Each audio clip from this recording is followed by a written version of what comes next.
Bonjour à tous, bienvenue au Portugal pour essayer la Renault 4 e-Tech. Et oui, Renault, après la R5, joue sur la fibre nostalgique pour faire passer, je vais le dire, la pilule de l'électrique auprès du grand public. La R5 a déjà un réel succès et cette Renault 4, on va pas l'appeler 4L, quoique pourquoi pas, on va peut-être l'appeler 4L, s'adresse à une clientèle un peu plus familiale. Comme la R5 e-Tech, cette Renault 4 e-Tech reprend évidemment les codes esthétiques de la 4L d'antan avec des phares ronds à l'avant. On a le pli caractéristique sur le côté de la carrosserie.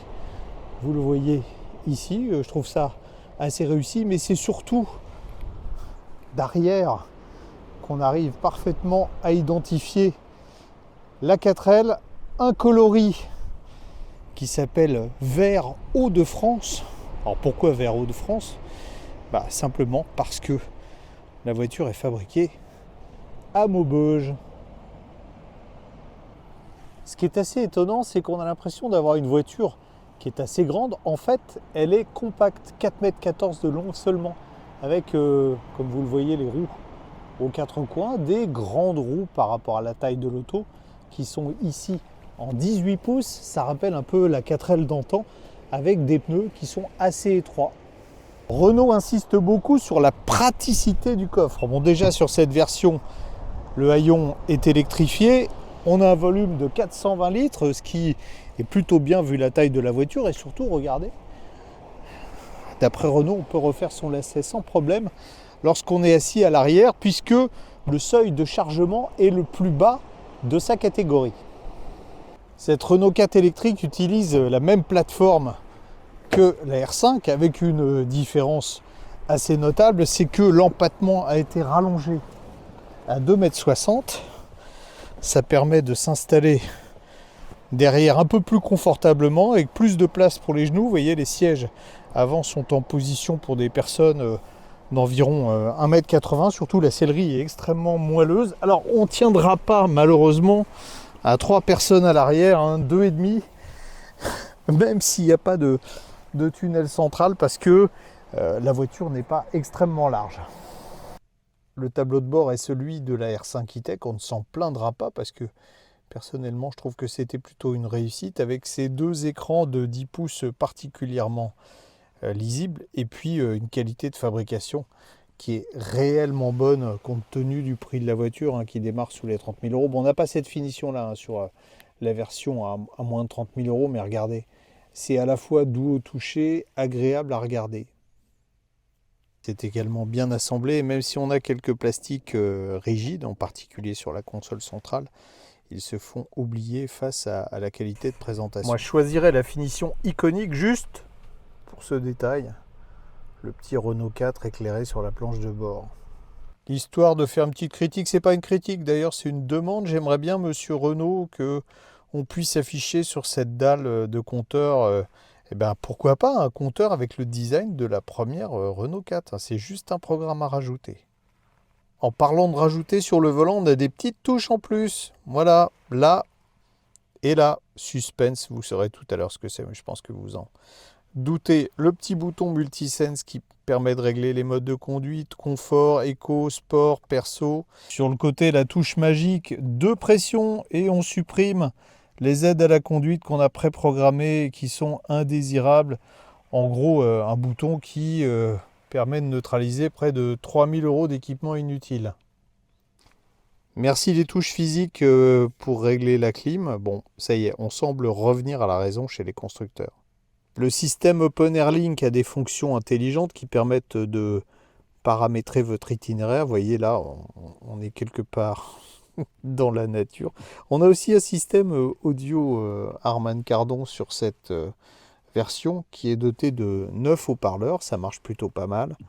Bon, tout ce qu'on a l'habitude de trouver sur les Renault. Vous savez que Renault travaille avec Google, cette petite start-up qui se débrouille aussi pas trop mal.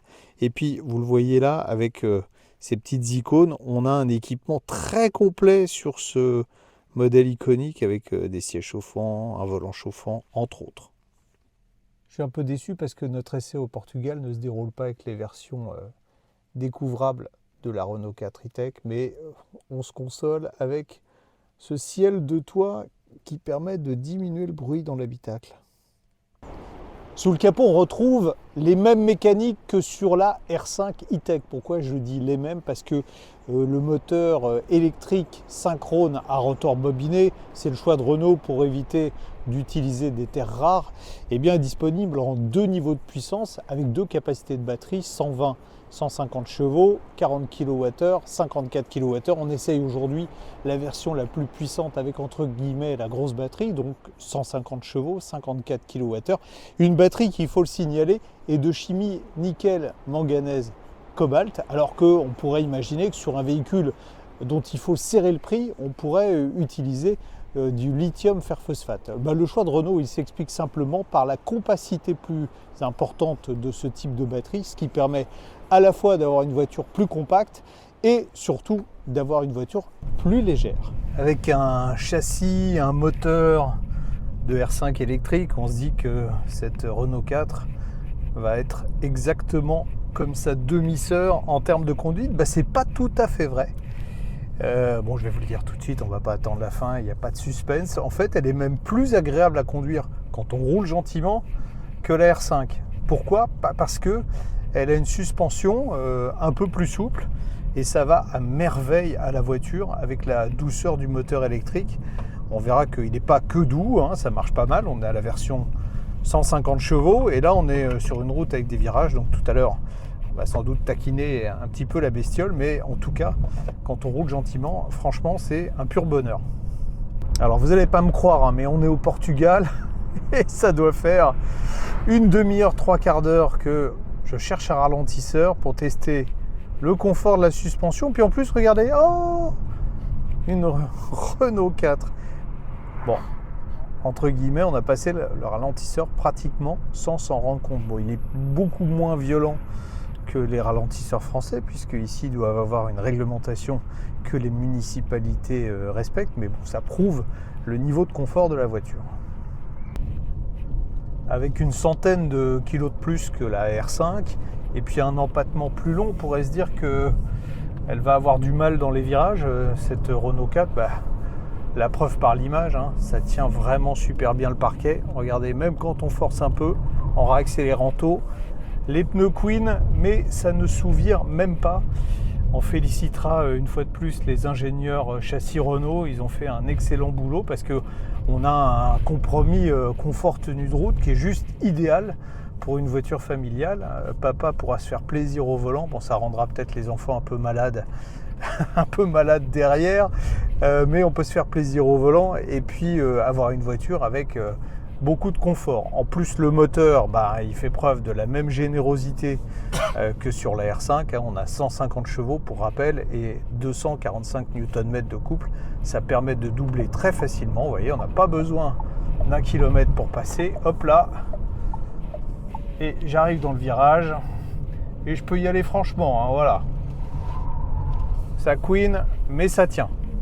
On a fait un petit parcours périurbain pour vérifier d'abord l'agrément de conduite. Il est excellent et surtout, regardez la conso très basse, 13,2 kWh au 100 km de moyenne. Et puis, il y a une nouveauté sur cette Renault 4, c'est ces petites palettes de chaque côté du volant qui permettent de régler la récupération d'énergie. Il y a 4 positions, dont une position qu'on va afficher au tableau de bord là, qui s'appelle One Pedal. Et One Pedal, c'est quoi? Eh bien, regardez, là on roule. Si on relâche la pédale d'accélérateur sans freiner, la voiture va aller jusqu'à l'arrêt complet.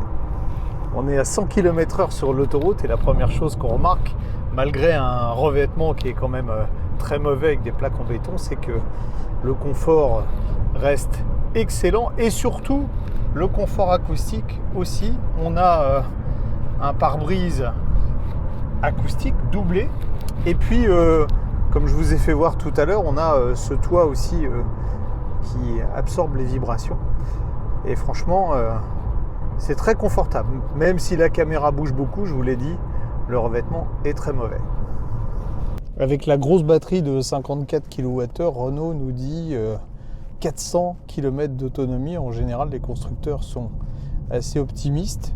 Alors, on n'a pas fait d'autoroute à 130 km/h, on a roulé sur de la petite route à une allure assez modérée. Vous avez vu sans doute le chiffre de consommation encore meilleur que celui de la ville. On est à 13 kWh au 100 km de moyenne. Ça veut dire quoi? Ça veut dire que eh bien, on peut franchir 400 km quand on fait de la route avec cette Renault 4 électrique. Contrat rempli.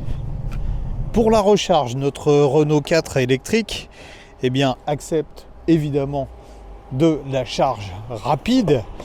Avec cette batterie de 54 kWh, on monte jusqu'à 100 kW.